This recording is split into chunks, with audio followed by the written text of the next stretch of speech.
Friends, welcome to my YouTube channel Nursing Learners. Today I am going to discuss about antepartum hemorrhage. So what is antepartum hemorrhage?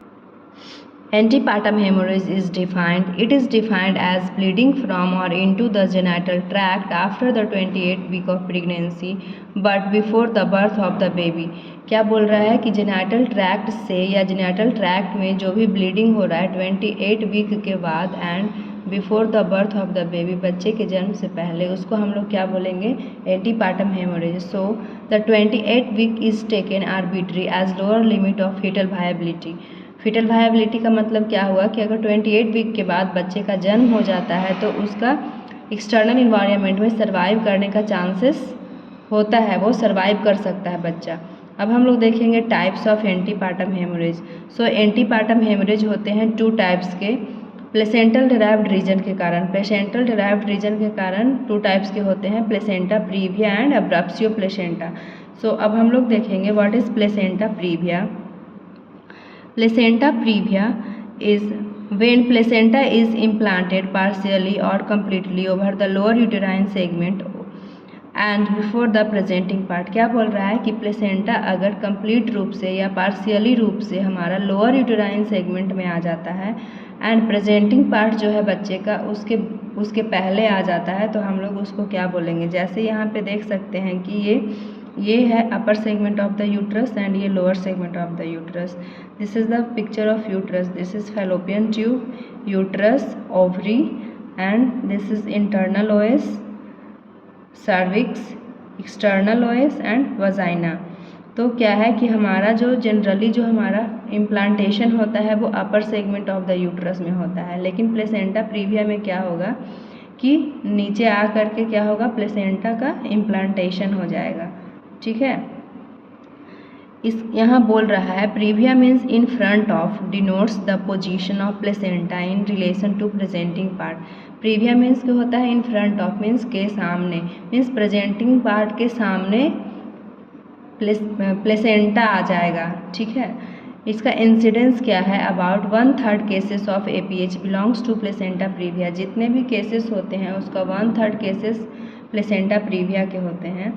Now यहाँ पे अब हम लोग देखेंगे risk factors. Risk factors क्या क्या है? पहला है advance maternal age means greater than 35 year. अगर 35 ईयर के बाद वोमेन प्रेग्नेंट होती है तो उसमें चांसेस होता है एंटीपार्टम हेमरेज का. सेकंड है मल्टीपैरिटी. मल्टीपैरिटी का मतलब क्या हुआ कि अगर मदर है जो एक से अधिक बच्चे को जन्म दे दी है, मीन्स अगर मदर 3 और 5 उसका बर्थ ऑर्डर है तो उसमें होने का चांसेस होता है. उसके बाद क्या है? Multiple pregnancy. अगर 2 प्रेगनेंसी है मदर में, मीन्स ट्विन प्रेगनेंसी है, तो ट्विन प्रेगनेंसी में क्या होगा कि बच्चे को नरिश करने के लिए अगर एक ही प्लेसेंटा है और 2 फीटस है अंदर में, तो बच्चे को सर्वाइव करने के लिए क्या होना चाहिए? ज़्यादा न्यूट्रिएंट का ज़रूरत है. तो प्लेसेंटा क्या करेगा? अपने पार्ट्स को एक्सटेंड करेगा. एक्सटेंड करने की वजह से क्या होगा? वो लोअर सेगमेंट में आने लगेगा. And maternal smoking during pregnancy. अगर मदर स्मोकिंग कर रही है प्रेगनेंसी के ड्यूरिंग तो क्या होगा कि स्मोकिंग करने के चलते क्या होगा? टिश्यू हाइपॉक्सिया होगा, टिश्यू में ऑक्सीजन लेवल का कमी होगा. तो प्लेसेंटा में भी ऑक्सीजन लेवल का कमी होगा. प्लेसेंटा में ऑक्सीजन लेवल का कमी होगा और प्लेसेंटा से ही बच्चे को मिल रहा है नरिशमेंट, तो प्लेसेंटा क्या करेगा कि एडेक्वेट मात्रा में ऑक्सीजन को पूरा करने के लिए वो अपने आप को क्या करेगा? बिग सरफेस एरिया कर लेगा. ठीक है. सरफेस एरिया को बढ़ा लेगा. 5th नंबर है प्रीवियस LSCS स्कार. अगर मदर को LSCS हुआ है, लोअर सेगमेंट सजेरियन सेक्शन हुआ है मदर को प्रीवियस में, तो वहाँ पे चांसेस है कि प्लेसेंटा आके इम्प्लांट हो जाएगा. 6th मंथ है placental abnormality like succenturiate lobes. Placental abnormality में क्या होता है? सक्सेंचुरिएट लोब में क्या होता है कि एक एक्स्ट्रा लोब हो जाता है प्लेसेंटा का. जो मेन प्लेसेंटा है उससे एक एक्स्ट्रा लोब निकल आता है. ठीक है. Cord abnormality like battledore placenta. Battledore placenta में क्या होता है कि प्लेसेंटा का जो होता है अम्बिलिकल कॉर्ड वो जनरली प्लेसेंटा के सेंटर से अटैच होता है, लेकिन यहाँ क्या होगा कि उसके मार्जिन से अटैच हो जाएगा प्लेसेंटा का जो अम्बिलिकल कॉर्ड है. अब हम लोग देखेंगे aetiology of placenta praevia. Means इसका exact cause of implantation of the placenta in the lower segment is not known. अभी तक एग्जैक्ट कॉज का पता नहीं लगाया गया है। सम थ्योरीज आर पास्टुलेटेड, कुछ थ्योरी पास्टुलेट किए गए हैं। First one is dropping down theory. Dropping down theory में क्या होता है कि fertilised ovum drop down and is implanted in the lower segment. इसमें क्या होता है कि जो फर्टिलाइज्ड ओवम है वो नीचे गिर जाता है और लोअर सेगमेंट में आके अटैच हो जाता है due to poor decidual reaction in the upper segment. या अगर अपर सेगमेंट में डेसिडुअल रिएक्शन पुअर है तो वो लोअर सेगमेंट में आके इम्प्लांट हो जाएगा। सेकेंड वन है persistence of chorionic activity in decidua capsularis which comes in contact with decidua vera of lower segment। अगर हमारा जो डेसिडुआ कैप्सुलरिस है उसमें जो कोरियोनिक एक्टिविटी परसिस्ट कर जाएगा, मीन्स परसिस्टेंस मीन्स कंटिन्यू रहेगा कोरियोनिक एक्टिविटी, तो प्लेसेंटा क्या होगा, एक्सटेंड करते जाएगा। ठीक है। Third one is defective decidua. अगर डेसिडुआ ही डिफेक्टिव है results in a spreading of the chorionic villi over a wide area in uterine wall to get nourishment. Decidua is a uterine tissue helps in formation of placenta. Decidua एक क्या है, uterine tissue है जो placenta का formation में help करता है। लेकिन यहाँ पे क्या बोल रहा है कि अगर डेसिडुआ में ही डिफेक्ट है तो वो क्या करेगा, एक्सटेंड कर लेगा, वाइड एरिया कर लेगा यूटेराइन वॉल में नरिशमेंट देने के लिए बच्चे को। फोर्थ वन क्या है, big surface area of placenta. अगर प्लेसेंटा का सरफेस एरिया बड़ा है इन ट्विन प्रेगनेंसी में encroach on to lower segment. Encroach means क्या होता है, इनकॉर्च मीन्स होता है कब्जा करना।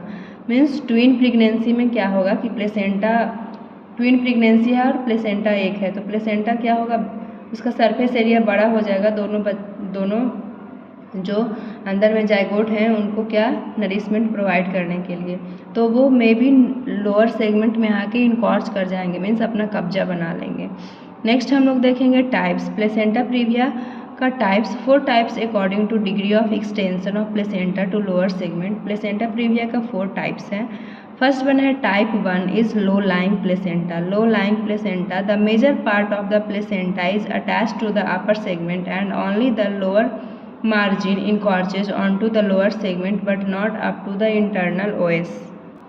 सो यहाँ आप देख सकते हैं कि यहाँ पे जो है टाइप 1 में जो प्लेसेंटा है जो बस लोअर सेगमेंट में आया है, ठीक है।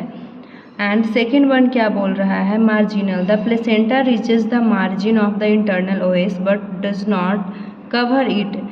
क्या होगा कि ये जो मार्जिन है वो इंटरनल OS में आ जाएगा बट वो इंटरनल OS को कवर नहीं करेगा।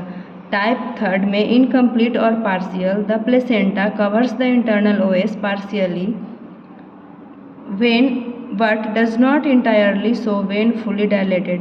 मीन्स अगर इंटरनल OS, अगर सर्विक्स पूरा डायलेटेड भी रहेगा तो ये क्या होगा कि प्लेसेंटा है जो पूरा कवर नहीं करेगा इंटरनल OS को, ठीक है, इनकम्प्लीट रूप से कवर करेगा। फोर्थ वन सेंट्रल और complete, the placenta completely covers the internal OS even after it is fully dilated. इसमें क्या है देखिए, इसमें प्लेसेंटा है जो पूरा कवर कर लिया है इंटरनल OS को। अगर सर्विक्स फुल्ली डायलेटेड रहेगा फिर भी इंटरनल OS को ये कम्प्लीटली रूप से कवर कर लेगा। Now clinical features, only vaginal bleeding. Clinical features क्या है प्लेसेंटा प्रीविया का, only vaginal bleeding that is painless, causeless and recurrent, जो कि पेनलेस रहेगा, कॉजलेस रहेगा एंड रिकरेंट रहेगा। इसका कलर कैसा रहेगा, ब्राइट रेड कलर का ब्लीडिंग होगा एंड फ्रेश रहेगा, बिकॉज फ्रेश ब्लड है इसीलिए ब्राइट रेड कलर का रहेगा। In abdominal palpation found, abdominal palpation में क्या क्या मिलेगा हम लोग को, first fundal height almost equal to week of gestation. जो हमारा फंडल हाइट है वो वीक ऑफ जेस्टेशन का इक्वल रहेगा, क्योंकि यहाँ जो ब्लीडिंग हो रहा है वो फीटल साइड का ब्लीडिंग नहीं है, मैटरनल साइड का ब्लीडिंग है। Second FHS foetal heart sound क्या रहेगा, नॉर्मल रहेगा। थर्ड वन माल प्रेजेंटेशन, इसमें हम लोग जनरली अगर हम लोग एब्डोमिनल पाल्पेशन करेंगे तो जनरली हम लोग ब्रीज प्रेजेंटेशन एंड ट्रांसवर्स लाई ही मिलेगा। फोर्थ वन यूट्रस, यूट्रस कैसा रहेगा, सॉफ्ट रहेगा एंड टेंडरनेस नहीं रहेगा यूट्रस में, no tenderness. Fifth one vaginal examination is contraindicated, इसमें क्या है कि हम वेजाइनल एग्जामिनेशन नहीं करेंगे हम लोग प्लेसेंटा प्रीविया में, क्योंकि ऑलरेडी ब्लीडिंग हो रहा है। वेजाइनल एग्जामिनेशन करने से ब्लीडिंग इंक्रीज हो सकता है। नाउ कॉम्प्लिकेशन, इसका 2 कॉम्प्लिकेशन होता है, 2 पार्ट्स में डिवाइड किया गया है कॉम्प्लिकेशन को। फर्स्ट है मैटरनल एंड सेकेंड है फीटल।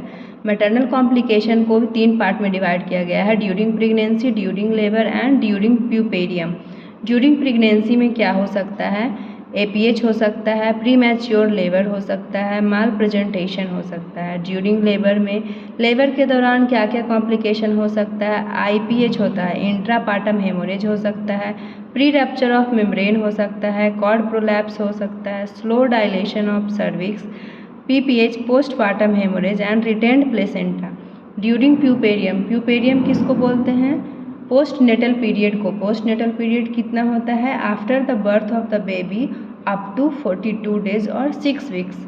क्या क्या होगा, सेप्सिस होगा एंड सब इन्वॉल्यूशन। सब इन्वॉल्यूशन मीन्स, इन्वॉल्यूशन क्या है कि जो हमारा यूट्रस है वो प्री प्रेग्नेंट स्टेट में वापस चला जाता है। एंड सब इन्वॉल्यूशन मीन्स क्या होगा कि after the delivery of the baby जो हमारा यूट्रस है वो प्री प्रेग्नेंट स्टेट में वापस नहीं जाएगा। सेकेंड वन, फीटल कॉम्प्लिकेशंस क्या क्या है, low birth weight. Low birth weight होगा, foetal growth restriction, intrauterine death, birth injury, congenital malformation. Now we will see about diagnosis. So imaging studies and clinical diagnosis. 2 types of diagnosis. Imaging studies, sonography and magnetic resonance imaging. Sonography में हम 3 तरह का sonography कर सकते हैं, transabdominal, transvaginal and transperineal. And clinical diagnosis क्या क्या, by internal examination के द्वारा हम पता लगा सकते हैं। Direct visualisation during caesarean section में भी हम लोग देख सकते हैं कि पहले यूट्रस था या पहले बेबी था। Examination of the placenta during NVD, normal vaginal delivery में भी हम लोग प्लेसेंटा का एग्जामिनेशन करके पता लगा सकते हैं कि प्लेसेंटा प्रीविया है या नहीं। यहाँ पे मैंने डिटेल्स में बताया है कि सोनोग्राफी क्या है, ट्रांस एब्डोमिनल सोनोग्राफी क्या है, ट्रांस वजाइनल क्या है, ट्रांस पेरेनियल क्या है। Read it out. अब हम लोग देखेंगे मैनेजमेंट। मैनेजमेंट क्या है, कैसे करेंगे। फर्स्ट है प्रिवेंशन। प्रिवेंशन कैसे करेंगे, regular antenatal care to improve the health status of women and correction of anaemia. Antenatal visit होता है ना, तो रेगुलर एंटीनेटल विजिट करना है प्रेग्नेंट लेडी को, ताकि उसका जो हेमोग्लोबिन स्टेटस है वो मेंटेन रहे एंड उसका हेल्थ स्टेटस भी मेंटेन रहे। Second one, antenatal diagnosis of low lying placenta at 20 weeks. 20 weeks with routine USG repeat at 34 week to confirm.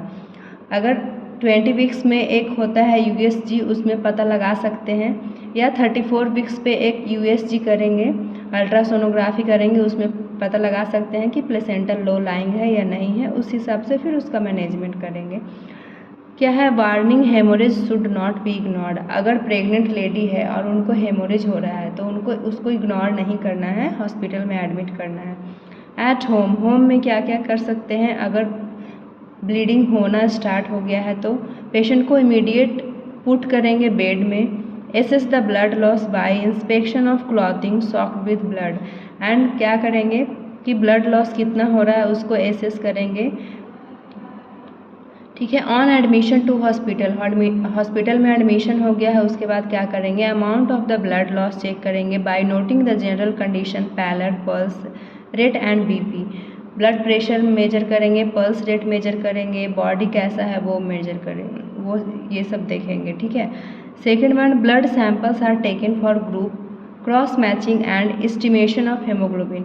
Blood samples लेंगे किसके लिए, ग्रुपिंग के लिए कि कौन सा ब्लड ग्रुप है पेशेंट का, क्रॉस मैच करेंगे किस लिए, ब्लड ट्रांसफ्यूजन करने के लिए, and estimation of haemoglobin, haemoglobin का परसेंटेज कितना पेशेंट में बच गया है उसके लिए।